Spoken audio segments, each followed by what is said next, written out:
ఆంధ్రప్రదేశ్లోని చిత్తూరు జిల్లాలో ఉన్న కాణిపాకం వినాయకుడి గురించి అందరికీ తెలిసిందే. కానీ మన ఏపీలో మరో స్వయంభూ వినాయక స్వామి ఆలయం అనకాపల్లి జిల్లా చోడవరంలో ఉందని కొంతమందికే తెలుసు.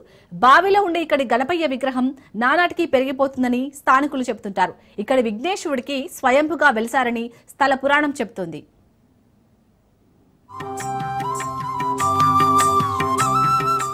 ఆంధ్రప్రదేశ్లోని చిత్తూరు జిల్లాలో ఉన్న కాణిపాకం వినాయకుడి గురించి అందరికీ తెలిసిందే. కానీ మన ఏపీలో మరో స్వయంభూ వినాయక స్వామి ఆలయం అనకాపల్లి జిల్లా చోడవరంలో ఉందని కొంతమందికి మాత్రమే తెలుసు. బావిలో ఉండే ఇక్కడి గణపయ్య విగ్రహం నానాటికి పెరిగిపోతుందని స్థానికులు చెబుతుంటారు. ఇక్కడి విఘ్నేశ్వరుడికి స్వయంభూగా వెలిసారని స్థల పురాణం చెబుతోంది.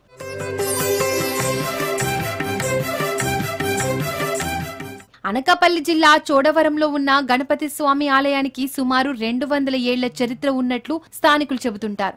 స్వయంగా భూమి నుండి పుట్టిన రాతి విగ్రహం కావడంతో ఇక్కడ ఉన్న శ్రీ విఘ్నేశ్వర స్వామి ఎంతో ప్రసిద్ధి చెందారు. రాష్ట్రంలో కాణిపాకంలో వరసిద్ధి వినాయకుడు స్వయంగా వెలిసిన దేవుడు కాగా, ఆ తర్వాత స్వయంభూగా వెలిసిన శ్రీ విఘ్నేశ్వర స్వామి చోడవరంలో ఉండడం విశేషం. ఇక ఈ ఆలయంలో గణపతి ప్రత్యేకత ఏమిటంటే, ఈ విగ్రహం ప్రతి ఏడాది పెరుగుతుందట. సుమారు 90 ఏళ్ల క్రితం 3.5 కేజీ వెండితో స్వామికి కిరీటం చేయించగా, ఇప్పుడు ఆ కిరీటం పెంచుతూ 2 కేజీలతో చేయించాల్సి వస్తుందని చెబుతుంటారు. కాగా మిచాంగ్ తుఫాన్ వల్ల గణపతి గర్భగుడి నీటితో మునిగిపోవడంతో జలగణపతిగా భక్తులకు దర్శనమిస్తున్నారు. కాణిపాకలో ఉన్న వినాయకుడు వరసిద్ధి వినాయకుడు అంటారు. ఈ వినాయకుడిని కార్యసిద్ధి వినాయకుడు అంటారు. మన స్వామిని దర్శనం చేసుకుని ఏదైనా కార్యం తలంచుకుని వెళ్ళినట్లయితే ఆ కార్యం దిగ్విజయంగా జరుగుతున్నట్టు స్వామిని కార్యసిద్ధి వినాయకుడు అంటారు. ఈ విగ్రహం సుమారు 200 సంవత్సరాల క్రితం పూర్వం భూమిలో పుట్టబడి ఇప్పటికీ కూడా పెరుగుతున్న విగ్రహం.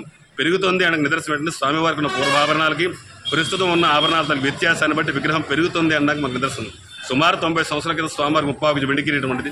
ప్రస్తుతం 2 కేజీల కిరీటం పెడుతున్నాం. మధ్యలో కేజీ మార్పులు చేయండి. ఇలా ఆభరణాలని ప్రతి 30-40 ఏళ్ళు మార్పులు చేసుకుంటూ రావడం బట్టి విగ్రహం పెరుగుతుంది అనడానికి మనకు నిదర్శనం. అలాగే స్వామికి తొండం కూడా భూమి లోపల నుంచి కాంప్లెక్స్ కనుక చెరువులో వరకు ఉంటుంది.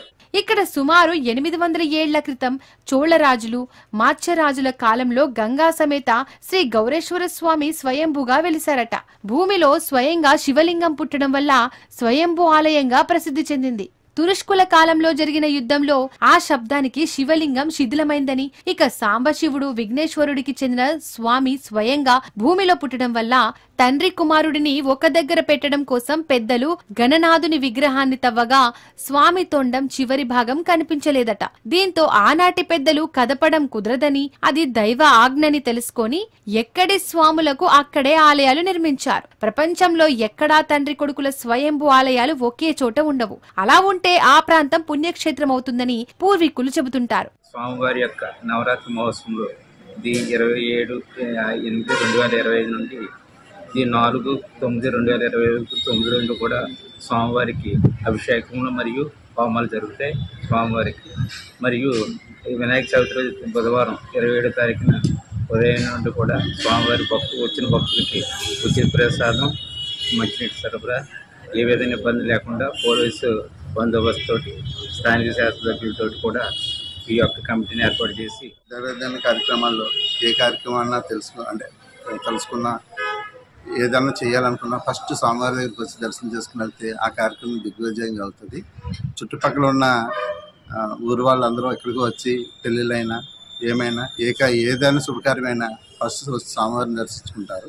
స్వామివారిని దర్శించుకున్న తర్వాత అప్పుడు వాళ్ళ కార్యక్రమం దిగ్విజయంగా జరుగుతుందని అందరికీ నమ్మకం. కాణిపాకం ఎంత పేరో ఈ స్వామికి అంతే పేరుంది. అంతకు ముందే సాంబశివుడు స్వయంభుగా వెలిసి పూజలు అందుకోవడంతో తండ్రి కొడుకులను ఒకే దగ్గర పక్కన పెడితే ఆ ప్రాంతం పుణ్యక్షేత్రంగా మారుతుందని పూర్వీకులు తలచి స్వయంభుగా వెలిసిన వినాయకుడిని తవ్వి అక్కడ పెట్టడానికి ప్రయత్నించారు. కానీ అది సాధ్యం కాలేదు.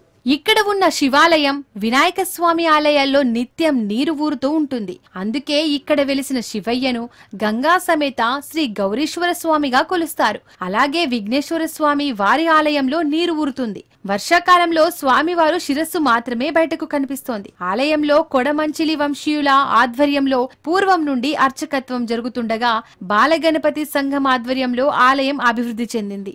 ఇప్పుడు దేవాదాయ శాఖ ఆధ్వర్యంలో నిత్యం పూజలు అందుకుంటుంది.